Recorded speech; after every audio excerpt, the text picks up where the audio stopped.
Ahoy! Hi! I am Squid. So I promise the thumbnail isn't clickbait. Today I'm really going to be talking about some of the more graphic episodes of SpongeBob SquarePants. I was born in 1996, which makes me a cringe millennial, and just like every other cringe millennial I've ever met, we practically grew up on SpongeBob SquarePants. But not just any SpongeBob SquarePants, but first movie SpongeBob SquarePants. I think it's safe to say that if you clicked on this video and you're still watching, you know what SpongeBob is, but just for the sake of touching all bases, I will give a very, very brief introduction. SpongeBob SquarePants is an ongoing cartoon series that originally aired in 1999. It was created by the late, great Stephen Hillenburg. Stephen Hillenburg was also a marine biologist educator, and thanks to his background in marine biology, there are a lot of really, really good gags in the show that actually hold some merit in real life. For example, did you know that the way that clams fly in the show is how they swim in real life, which is disturbing, but really interesting. The show revolves around SpongeBob SquarePants, who is voiced by Tom Kenny, who is also the voice actor of every other cartoon character ever made. SpongeBob is a young adult who is a child at heart. He loves working his fry cook job at the Krusty Krab, where he works alongside his grumpy neighbour, Squidward Tentacles. His boss, Eugene Krabs, is his money-hungry mentor. His best friend is a lazy starfish named Patrick Star, and his pet is a sea snail named Gary that meows like a cat. He also has a friend named Sandy Cheeks, who is a squirrel who lives in a tree dome under the sea. If you don't know anything about SpongeBob, I've just talked an absolute lot of shite to you just then, but please bear with me because as absurd as this show is, it is fantastic. I adore this show to death. I really love it. Please stick with it, please. It's an underwater slapstick animated comedy. I mean, what more could you want? It's bizarre in all the right ways, and I have always been an absolutely massive SpongeBob fan. However, it's not a controversial thing to say that SpongeBob's quality has declined in recent years. I caught a majority of that new Sandy Cheeks movie, and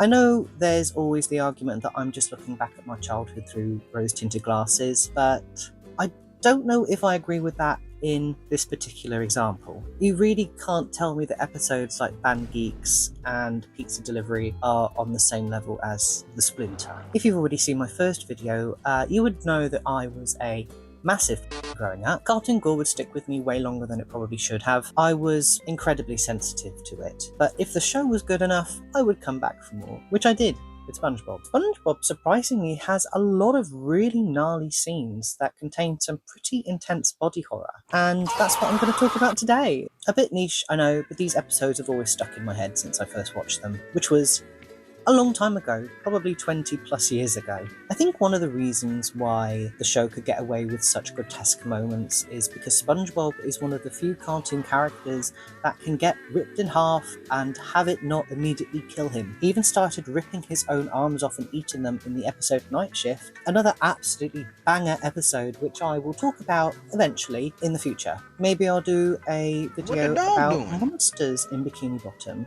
even though Nosferatu only appears at the very end. I don't know, what do you think? Sounds interesting. Instead of that, I've chosen 5 episodes to talk about in total, all of them from seasons 1 to 3, and I'll reveal them as I go. Or I might have a go at adding timestamps to this video, which would spoil the whole thing, but if an episode comes up that you are not interested in, or if you're looking for a specific episode that you might have recognised from the thumbnail, go ahead. If I have done timestamps, which if I haven't, you can remind me to do them. Before I jump in, I just want to make a disclaimer that nothing that I'm going to show in this video is too bad, okay? It's a little bit graphic, but it's not too bad. There are a few instances where I'm going to give warnings for trypophobia because there are some scenes where, especially when we're inside SpongeBob, the way the animators painted the inside of his body, if you are sensitive to trypophobia, you will be creeped out by it. I am personally not bothered by trypophobia, and it still made me feel a bit itchy, so that is a warning for you. So if I say trypophobia warning for this episode, maybe skip to the next one, or maybe just don't watch the rest of the video. I mean, if it genuinely makes you feel that uncomfortable, I will not be offended, okay? If you do struggle with graphic content though, most graphic we get is some cartoon organs and some cartoon blood. It's funny. SpongeBob never really scared me growing up like other cartoons did, even though I'd argue that SpongeBob was a tad more violent and a tad more grotesque. If you can handle those really detailed close-up images, you're most likely going to be able to handle the cartoon gore that I'm going to show you in this video. Very mild tangent, but SpongeBob has always had this air of gross out humour to it. When I was little, I had this magazine, and in the magazine it was a like cartoon centric kind of thing, and one of the gifts they gave you was some SpongeBob collectible trading cards, and for some reason they made one of them like a scratch and sniff, but they made it smell like straight up shit, and I was so thoroughly disturbed by this card that I drowned it in perfume, and I ended up giving myself a headache because I was obsessively smelling this card thinking, I don't want a card that smells like shit in my collection. I don't want a poo card. So in the end, I threw it away because I was so disgusted by it. And I can still kind of smell it in the back of my throat right now. I have no idea what they did to that fucking card. That was disgusting. I don't know what the obsession with horrible smells is when it comes to marketing to children, but that has been a thing since I was a kid, and I'm nearly 30. So instead of going in any kind of order based on how graphic each episode is, I'm just going to do it based on when it aired. I think that makes most sense. So starting off, let's talk about Plankton, which is from season 1, episode 3B. So we are very, very early into SpongeBob's lifetime at this moment. The episode starts off in the Krusty Krab, where we find SpongeBob preparing a Krabby Patty in a way that doesn't look sanitary. Why did he put mustard in his eye? Finally, SpongeBob reveals the patty from under Squidward's nose. Then, the patty starts moving around like Reagan from The Exorcist. The burger makes a break for it, only to be stopped by Mr. Krabs. Turns out, the patty wasn't haunted, rather, it was being patty-napped by Plankton.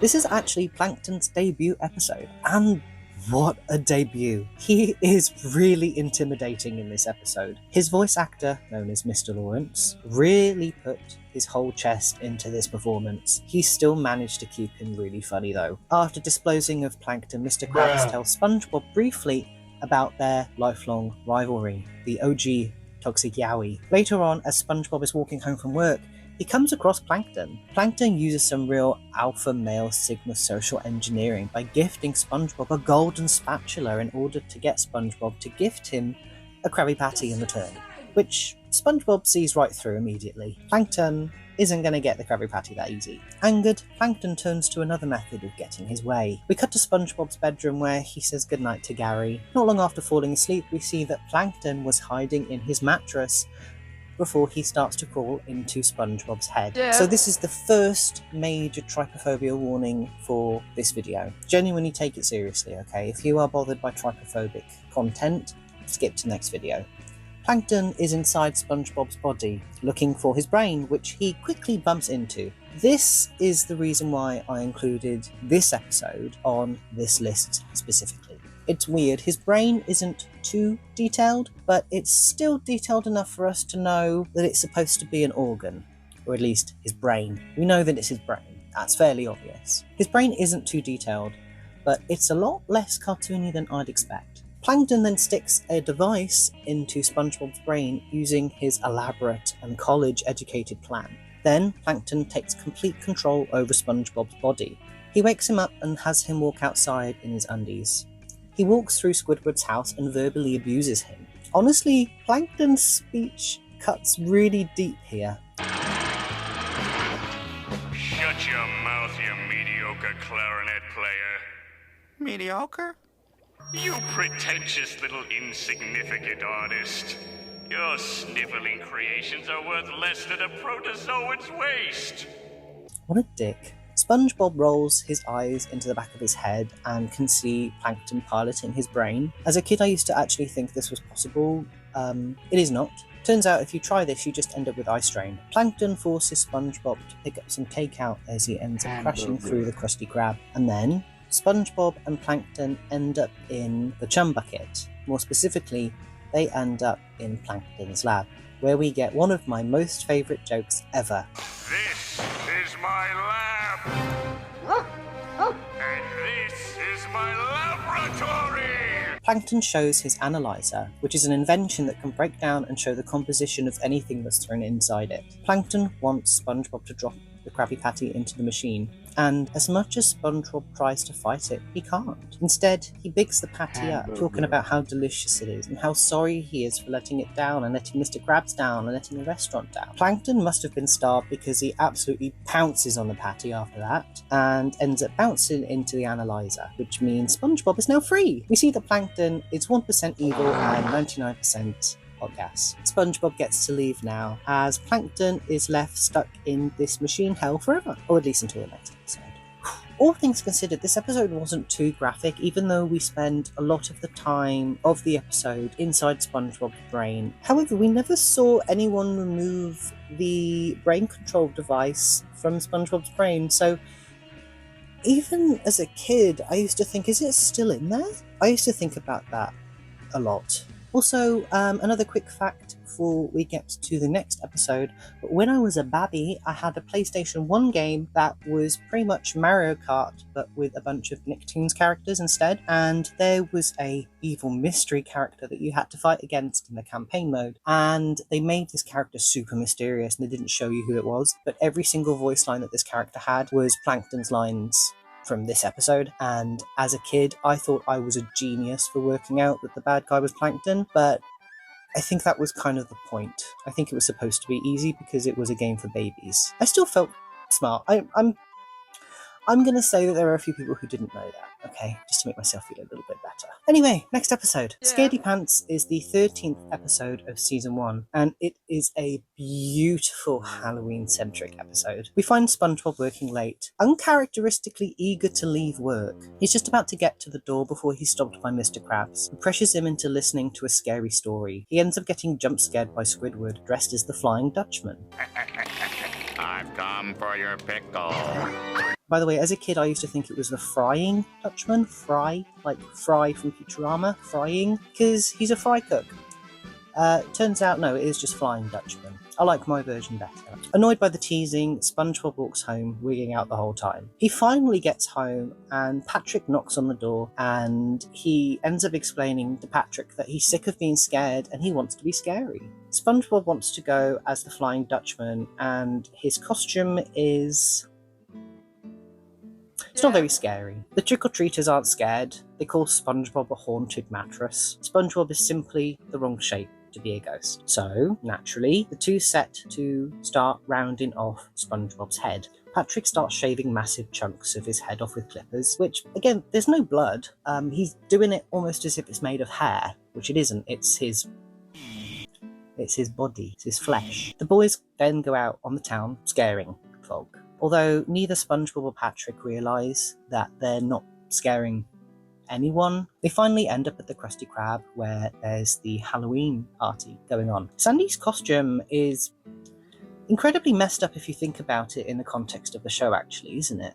SpongeBob gets lowered by the ceiling by Patrick, and the partygoers are horrified until Patrick ends up getting his ass stung by a jellyfish. Fun fact, the night that I finished filming the first video I ever posted on this channel, a hornet stung me on the scalp because it got stuck to my pillow, and I don't have the pillow on me right now. It got stuck to my pillow and I laid on it, and it stung me on the back of my head.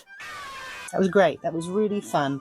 And the irony of the whole situation is the pillow was actually a flick pillow from Animal Crossing. If you know, you know. SpongeBob's pulley system ends up going haywire, and everybody ends up realising what's going on. Then the real Flying Dutchman appears. He vows to devour everyone at the party's souls for the disrespect from the shitty costumes of people dressing like him throughout the years. It turns out that SpongeBob's costume was just the straw that broke the camel's back. However, before the Dutchman begins reaping, he removes SpongeBob's costume and... Christ. Okay. That was a lot to deal with as a kid. It's not overly graphic, but it's not graphic. Patrick has shaved SpongeBob's head all the way down to his brain. His eyes are bloodshot because I don't think he has eyelids either. Everyone at the party runs out screaming, including the ghost, apart from Patrick, who thought it was just a pig hat.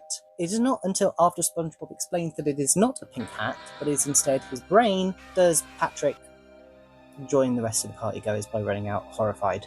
Don't worry, it grows back. Not too bad. But again, as a kid, the reveal of SpongeBob's entire brain just being out in the open was very jarring, and it really did stick with me. Obviously, look at me. I really do like the gag of the Flying Dutchman being horrified by a brain. Pretty sure this guy is dead and has seen much worse things than a sponge's brain. However, the reaction is really funny. The next episode is fantastic. I mean, all the episodes are fantastic, but this one is really good, and you'll know why. You'll see why, because I'm going to talk about it right now. Dying for Pie. Season 2, Episode 4A. The gory part in this episode is very short, but the entire episode is pretty morbid, all things considered. The episode begins with Squidward having a wonderful dream, only to be interrupted by a dream version of SpongeBob spamming a bell. He wakes up and drives to the Krusty Krab. Turns out that today is Employee Brotherhood Day, where Squidward is supposed to give SpongeBob something handmade. SpongeBob made him a sweater made out of his own eyelashes for some reason, and Squidward got him nothing. Mr. Crab guilts Squidward into making something nice for SpongeBob, helped by SpongeBob's updated sweater, now made of his tears. Pretty pissed off, Squidward goes out to the back of the restaurant, where there are pirates hauling pies. Or bombs. No, wait, pies. $25 pies, to be exact. And $25 poorer, Squidward comes back with his handmade gift. Mr. Krabs goes to taste test it, only to trip and explode. So it was a bomb. No biggie. They can just get rid of it before SpongeBob... Okay, never mind. So Squidward and Mr. Krabs run back to the exploded office, and it turns out that SpongeBob is dead, or he will be once the bomb hits his lower intestines. Mr. Krabs tells Squidward to go out and make the most of SpongeBob's last day on Earth. Squidward agrees and freaks Mr. Krabs out in the process. So it turns out that SpongeBob has an entire scroll dedicated to things he wants to do with Squidward. Squidward goes through SpongeBob's friendship list with him, dedicating the entire day to it. We get a really fun montage of SpongeBob forcing Squidward to do some very random things. We get cute stuff like knock-knock jokes, whatever this is, weird face-sitting content, and... Does that say open heart? Yeah, it does. Holy shit. Okay. That's one hell of a jump, isn't it? We see SpongeBob poking at Squidward's exposed heart with an ungloved hand. He's also wearing his mask wrong. SpongeBob pokes at it and still it starts bleeding a small fountain of blood. There is so much wrong with this scene. The worst being that Squidward is awake during this procedure. This is horrific to think about, so I'll stop. We get to the final thing on the list, which is watch the sunset with Squidward. The two watch the sunset together. Well, the three of them, Squidward, SpongeBob, and the brick wall that Squidward has built between the two of them. The two start counting down the sunset, and after a fake out, we hear an explosion. Rest in peace, SpongeBob. Or not, turns out SpongeBob was playing with bubbles, obviously. Turns out he never ate the pie. Bomb. And was just saving it to share with Squidward later on. He pulls it out, falls over, and out. Yeah. So, yeah, you can see why I included this episode, yeah? The jump from silly activities to open heart surgery was, jarring. I remember it used to make me feel quite queasy as a kid. Let's get to the next episode before I throw up. Squid on Strike, Season 2, Episode 20B. This one, again, one of my favourites. And much like the previous episodes discussed, the graphic scene is pretty abrupt and pretty shocking. I'm pretty sure that I gaslit myself into believing that I had dreamt this scene up, considering how completely random and almost unwarranted the gore is. The episode starts off with Mr. Krabs counting his funds, only to realise he's $3 down from last month. As someone who used to work in retail before realising that having autistic meltdowns every single shift was in fact not normal, I can attest to the fact that there are managers that are like this. Fuck, man. The first place I worked at didn't even give us our tips. Mr. Krabs starts scolding Squidward for doing his job and tries to fine both him and SpongeBob for breathing on company time. Literally. Squidward finally has had enough when he's presented with his bonus, which is actually just a bunch of ridiculous bills for him to pay. Apparently standing around is goofing off. Again, I've worked with bosses who act like this. Maybe instead of giving you a straight up bill, they just try to deduct your funds from your paycheck. It happens, and it's really shitty. He stopped SpongeBob from handing over any money. Squidward tells SpongeBob that they need to unite as workers, which is very based, and that they need to demand respect from Mr. Krabs. Then, he suggests that they go on strike. SpongeBob doesn't know what this means, and he starts to excitedly exclaim to his own boss that both him and Squidward are going to go on strike. Cut to SpongeBob outside of the Krusty Krab, standing next to Squidward. He is completely inconsolable because Mr. Krabs has just fired him off screen. So here comes the reason why I included this episode in this list in the first place. SpongeBob is glued to the door as Squidward tries to pry him off. The first time, his arms and legs are stuck to the door. The second, just his face, and then... yeah. Jesus Christ! SpongeBob has been ripped in half. We can see the back of his eyes as his entire front is stuck to the window. We also see his skeleton and his organs, including a realistic beating heart. The first two instances of body horror were very, very cartoony, and to skip from that to realistic, it was a choice. A very, very funny choice at that, might I add. Also, note how Squidward doesn't react. He doesn't give a fuck. We move on as Squidward gives an empowering speech to SpongeBob. By the way, I'm very aware of SquidBob. I think it's cute, but I don't know. Maybe it's because I grew up with SpongeBob, but shipping always felt a little bit weird for me for the show. But then again, if I were to make a decision based on who I would ship in the show, it would be Mr. Krabs and Plankton. I have a very, very, very soft spot for toxic old men. Weird tangent. Anyway, Squidward tells SpongeBob not to worry. As long as he follows his lead, he'll get his job back and more. We officially start the strike. Squidward tries to get SpongeBob to stomp on his hat, but he can't bring himself to do it. Then they start picketing. The Krusty Krab funfair joke has stuck with me for over 20 years. What a dumb joke, I love it. Also worth mentioning that we do see a little bit of Squidward body horror in this episode too. He gets trampled at least twice, and both times we see he is completely pancaked to the floor. Which, would an actual octopus be able to survive that? I know they can squeeze into teeny tiny little holes and stuff, which... Anyway, never mind. SpongeBob is out picketing with his cute little sign, but he ends up accidentally letting his potential replacement into the restaurant. Squidward is annoyed by SpongeBob's complete inability to do anything related to striking properly, so he ends up sending him to go and stand behind a pole as he does a massive epic speech. Turns out Bikini Bottom is full of imbeciles, as they all immediately go into the restaurant after cheering for Squidward's speech about how shitty the restaurant is. More Squidward body horror as he is squished again. Nobody gives a care about the fate of labor as long as they can get their instant gratification. Go off, Squidward, okay. SpongeBob tells Squidward that he did a good job, only for Mr. Krabs to drop by and gloat. This annoys SpongeBob.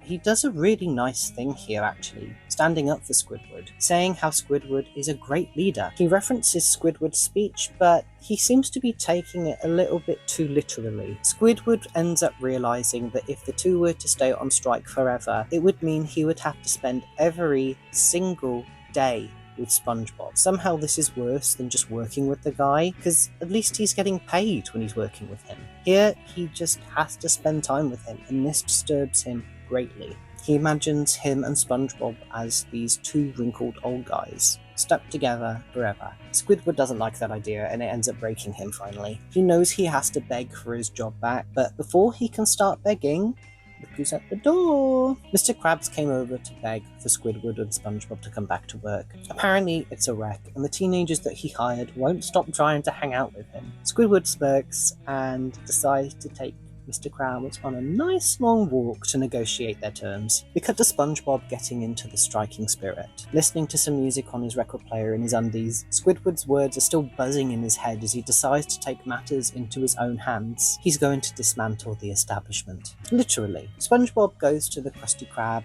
and begins completely destroying the place, ripping up boards, sawing the tables, chewing on the support beams. It's now the early morning, and Squidward and Mr. Krabs have come to an agreement off-screen. Everything everything is right, until we see just how much SpongeBob has actually dismantled the establishment. We get a little bit of Mr. Krabs' body horror here too. He's so disturbed by the state of his restaurant that his body just falls apart. It turns out that Mr. Krabs finally has a very valid reason to bill his employees. The boys get their jobs back forever, except this time they don't have a choice, as they'll be paying back Mr. Krabs for all the damage done for a very, very long time. Even though the gory part of this video only lasted for a few seconds, it absolutely made an impact on me as a child. But then again, as I've stated before, I was a massively sensitive kid. Okay, so we are now at the final example. And funnily enough, I didn't plan this, but I think this episode is the most graphic, all things considered. 1 second, I just need to check what IV is. What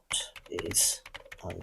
Number 4. It's 4. Okay, so Season 3, Episode 5A, Mermaid Man and Barnacleboy IV. Quick shout out to the user Ficus Virens for reminding me of this one. I'll put a link in the description down below. The episode starts at the Krusty Krab again, where Mermaid Man and Barnacleboy are getting themselves a bite to eat. Squidward isn't starstruck by them, but SpongeBob is very much so. The geriatric heroes see their pesky fanboy making a beeline for them and they peel out of there quick.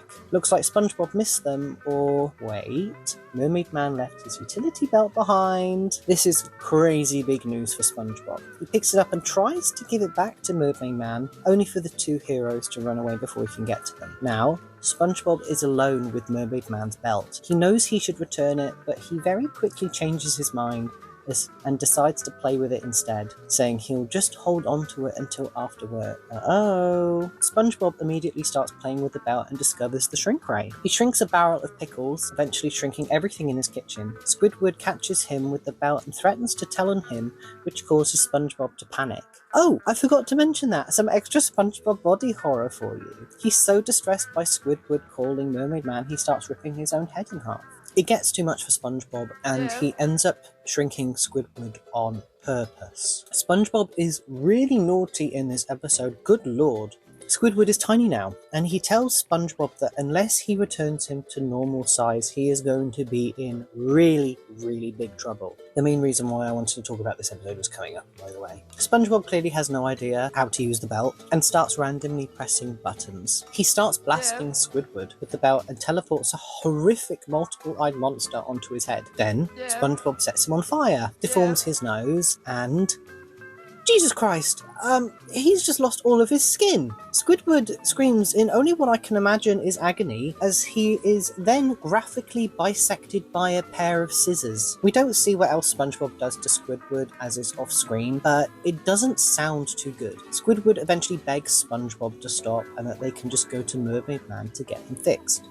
SpongeBob immediately rejects this idea, terrified that if his idol found out that he was playing with his belt, that it would ruin him and his fan club standing. Instead, SpongeBob opts to go to the smartest person he knows. SpongeBob runs up to Patrick, the smartest person he knows, who is sleeping standing up Blair Witch style for some reason. SpongeBob tries to explain to him what has happened, pulling out the tiny Squidward, only for Patrick to think it's an action figure. He nearly pummels Squidward to death here. Eventually, SpongeBob manages to explain that it is the real Squidward. He needs help making him big again, which is when Patrick gives some of the most iconic advice from the entire series, which I'm going to show now. You know what the problem is? What? You got it set to M for Minnie, when it should be set to W for Wumbo. Patrick, I don't think Wumbo is a real word. Come on, you know. I Wumbo, you Wumbo, he, she, me, Wumbo. Wumbo, Wumboing. I wonder if a fall from this height would be enough to kill me. Wumbology? The study of Wumbo? It's first grade, SpongeBob. Patrick, I'm sorry I doubted you. SpongeBob tries to unshrink Squidward, only to end up with Patrick getting shrunk too. SpongeBob puts his two friends in a jar. A jar. God, no. More panic sets in as SpongeBob's little mistake begins to snowball into something bigger and bigger. Everyone who so much as looks at SpongeBob ends up getting shrunk by him. Eventually, everyone in Bikini Bottom is tiny. SpongeBob manages to shove them all into the jar, still hesitant to tell his idols about his fuck-up. Or at least he'd be hesitant if he hadn't already shrunk them down and shoved them into the jar. Turns out Mermaid Man doesn't actually know how to unshrink anyone. The residents of Bikini Bottom have had enough, pouring out of the jar in massive numbers. Another trypophobia warning here because they do go inside SpongeBob again. All of the tiny folk run inside SpongeBob, entering him through all of his holes. So this is the most realistic the gore gets in the show, at least from my experience watching it, from what I can remember. I think the examples that I've shown today have been very cartoony, and here it is not. It is very, very, very detailed. I think this is supposed to be SpongeBob's stomach that Squidward kicks, or maybe his bladder. Sandy karate chops his brain, Mermaid Man and Barnacleboy kick both of his eyeballs hard, other residents break his bones, destroy his organs, and pretty much just rip SpongeBob up from the inside. If he wasn't a sponge, this would have absolutely killed him. Also, why does he have lungs? He's a sponge. They don't have lungs. They have... What do sponges have? I don't know. I'll put it here. My guess is they have nothing, and they just filter feed, and they don't have lungs because they just filter everything. That's my guess. Then, after all of this abuse, SpongeBob comes up with an idea on how to fix everything. He shrinks everything. Well, the city at least, and then himself. Everything is back to normal? Maybe? Although none of the residents can really tell the difference. This used to bug me a lot as a kid, because what if they wanted to travel? What if they ever wanted visitors to come visit? Anyone who would come to Bikini Bottom would be met with this teeny tiny little city.